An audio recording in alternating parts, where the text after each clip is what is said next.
Grill. We put the meat under the grill. What sounds do we hear in the word grill?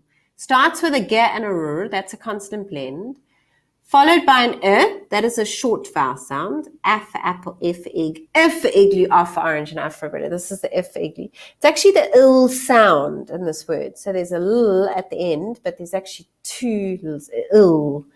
So it's I-L-L. So you've got the l, but you have to have the two l sounds. Okay, so l, grill. Now say grill and take away the gr. What are you left with? Ill.